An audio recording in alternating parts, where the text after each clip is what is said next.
ओम नमो भगवते वासुदेवाय। आप सभी को निर्जला एकादशी की हार्दिक शुभकामनाएं। एकादशी व्रत हिंदुओं में सबसे अधिक प्रचलित व्रत माना जाता है। वर्ष में 24 एकादशियां आती हैं, किंतु इन सब एकादशियों में ज्येष्ठ शुक्ल एकादशी सबसे बढ़कर फल देने वाली समझी जाती है, क्योंकि इस एक एकादशी का व्रत रखने से वर्ष भर की एकादशियों के व्रत का फल प्राप्त होता है। निर्जला एकादशी का यह व्रत अत्यंत संयम साध्य है। इस युग में यह व्रत संपूर्ण सुख भोग और अंत में मोक्ष कहा गया है। कृष्ण पक्ष और शुक्ल पक्ष दोनों पक्षों की एकादशी में अन्न खाना वर्जित है। निर्जला एकादशी की व्रत कथा। निर्जला एकादशी व्रत का पौराणिक महत्व और व्याख्यान भी कम रोचक नहीं है। जब सर्वज्ञ वेद व्यास ने पांडवों को चारों पुरुषार्थ अर्थात धर्म, अर्थ, काम और मोक्ष देने वाली एकादशी व्रत का संकल्प कराया था, तब युधिष्ठिर ने कहा कि जनार्दन, ज्येष्ठ मास के शुक्ल पक्ष में जो एकादशी पड़ती हो, कृपया उसका वर्णन कीजिए। तब भगवान श्री कृष्ण ने कहा कि हे राजन, इसका वर्णन परम धर्मात्मा सत्यवती नंदन व्यास जी करेंगे, क्योंकि ये संपूर्ण शास्त्रों के तत्वज्ञ और वेद वेदांगों के पारंगत विद्वान हैं। तब वेद व्यास जी कहने लगे कि कृष्ण पक्ष और शुक्ल पक्ष दोनों पक्षों की एकादशी में अन्न खाना वर्जित है। द्वादशी के दिन स्नान करके पवित्र हो और फूलों से भगवान केशव की पूजा करें। फिर नित्य कर्म समाप्त होने के पश्चात पहले ब्राह्मणों को भोजन देकर अंत में स्वयं भोजन करें। यह सुनकर भीमसेन बोले कि परम बुद्धिमान पितामह, मेरी उत्तम बात सुनिए। राजा युधिष्ठिर, माता कुंती, द्रौपदी, अर्जुन, नकुल और सहदेव ये एकादशी को कभी भोजन नहीं करते हैं तथा मुझसे भी यही कहते हैं कि भीमसेन, एकादशी को तुम भी न खाया करो। परंतु मैं उन लोगों से यही कहता हूँ कि मुझसे भूख नहीं सही जाएगी। भीमसेन की बात सुनकर व्यास जी ने कहा कि यदि तुम नरक को दूषित समझते हो और तुम्हें स्वर्ग लोक की प्राप्ति अभीष्ट है और तो दोनों पक्षों की एकादशियों के दिन भोजन नहीं करना चाहिए। तब भीमसेन बोले कि महाबुद्धिमान पितामह, मैं आपके सामने सच कहता हूँ, मुझसे एक बार भोजन करके भी व्रत नहीं किया जा सकता, तो फिर मैं उपवास करके कैसे रह सकता हूँ। मेरे उदर में व्रत नामक अग्नि सदा प्रज्वलित रहती है, अतः जब मैं बहुत अधिक खाता हूँ तभी यह शांत होती है। इसलिए हे महामुने, मैं पूरे वर्ष भर में केवल एक ही उपवास कर सकता हूँ, जिससे स्वर्ग की प्राप्ति सुलभ हो तथा जिसके करने से मैं कल्याण का भागी हो सकूं। ऐसा कोई व्रत मुझे निश्चित बताइए, मैं उसका यथोचित रूप से पालन करूंगा। व्यास जी ने कहा कि भीम, ज्येष्ठ मास में सूर्य वृष राशि पर हो या मिथुन राशि पर शुक्ल पक्ष में जो एकादशी हो, उसका यत्न पूर्वक निर्जल व्रत करो। केवल कुल्ला या आचमन करने के लिए मुख में जल डाल सकते हो, उसको छोड़कर किसी प्रकार का जल विद्वान पुरुष मुख में न डालें, अन्यथा व्रत भंग हो जाता है। एकादशी को सूर्योदय से लेकर दूसरे दिन के सूर्योदय तक मनुष्य जल का त्याग करे तो यह व्रत पूर्ण होता है। तदंतर द्वादशी को प्रभात काल में स्नान करके ब्राह्मणों को विधि पूर्वक जल और सुवर्ण का दान करें। इस प्रकार सब कार्य पूरा करके जितेंद्रिय पुरुष ब्राह्मणों के साथ भोजन करें।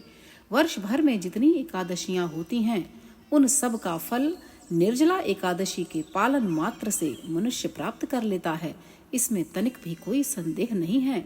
शंख, चक्र और गदा धारण करने वाले भगवान केशव ने मुझसे कहा था कि यदि मानव सबको छोड़कर एकमात्र मेरी शरण में आ जाए और एकादशी को निराहार रहे तो वह सब पापों से छूट जाता है।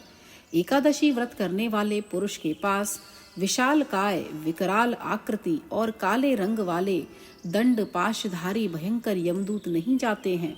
अंत काल में पीतांबरधारी सौम्य स्वभाव वाले, हाथ में सुदर्शन धारण करने वाले और मन में समान वेगशाली विष्णुदूत आखिर इस वैष्णव पुरुष को भगवान विष्णु के धाम में ले जाते हैं।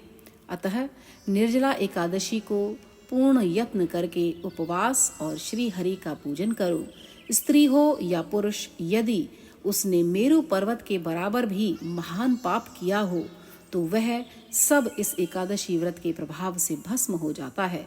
जो मनुष्य उस दिन जल के नियम का पालन करता है वह पुण्य का भागी होता है। उसे एक एक प्रहर में कोटि कोटि स्वर्ण मुद्रा दान करने का फल प्राप्त होता सुना गया है।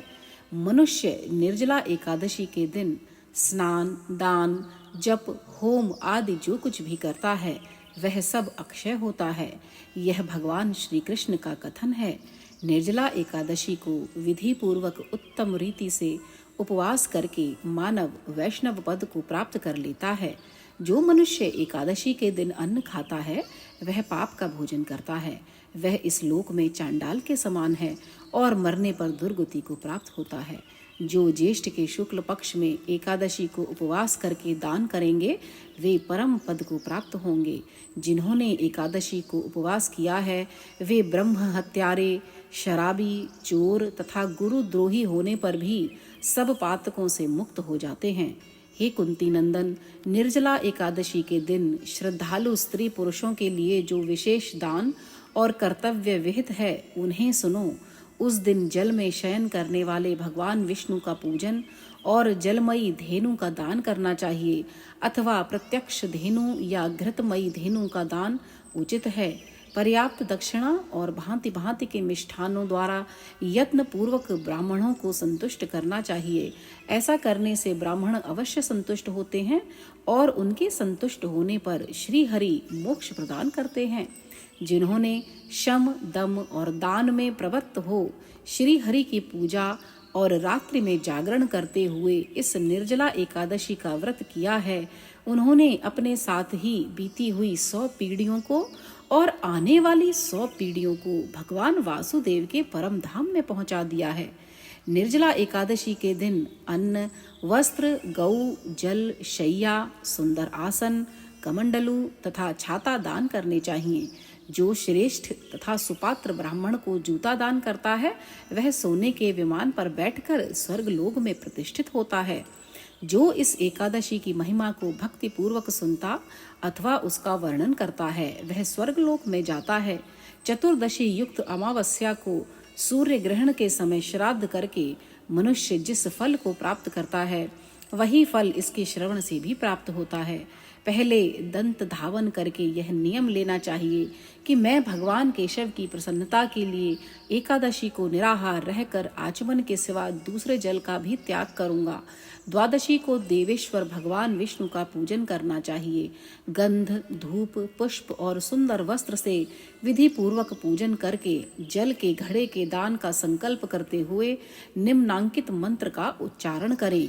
संसार सागर से तारने वाले हे देव ऋषिकेश, इस जल के घड़े का दान करने से आप मुझे परम गति की प्राप्ति कराइए। भीमसेन, ज्येष्ठ मास में शुक्ल पक्ष की जो शुभ एकादशी होती है उसका निर्जल व्रत करना। उस दिन श्रेष्ठ ब्राह्मणों को शक्कर के साथ जल के घड़े का दान करना। ऐसा करने से मनुष्य भगवान विष्णु के समीप पहुंचकर आनंद अनुभव करता है। तत्पश्चात द्वादशी को ब्राह्मण भोजन कराने के बाद स्वयं भोजन करें। जो इस प्रकार पूर्ण रूप से पाप नाशनी एकादशी का व्रत करता है वह सब पापों से मुक्त हो आनंदमय पद को प्राप्त होता है। यह सुनकर भीमसेन ने भी इस शुभ एकादशी का व्रत प्रारंभ कर दिया। तब से यह लोक में पांडव द्वादशी के नाम से भी विख्यात हुई। ज्येष्ठ शुक्ल पक्ष एकादशी के दिन ही भगवान श्री कृष्ण ने देवी रुक्मणी का हरण किया था। अतः यह निर्जला एकादशी रुक्मणी हरण एकादशी के नाम से भी जानी जाती है। बोलो श्री भगवान की जय। बोलो एकादशी माता की जय। आप सभी को निर्जला एकादशी की हार्दिक हार्दिक शुभकामनाएं।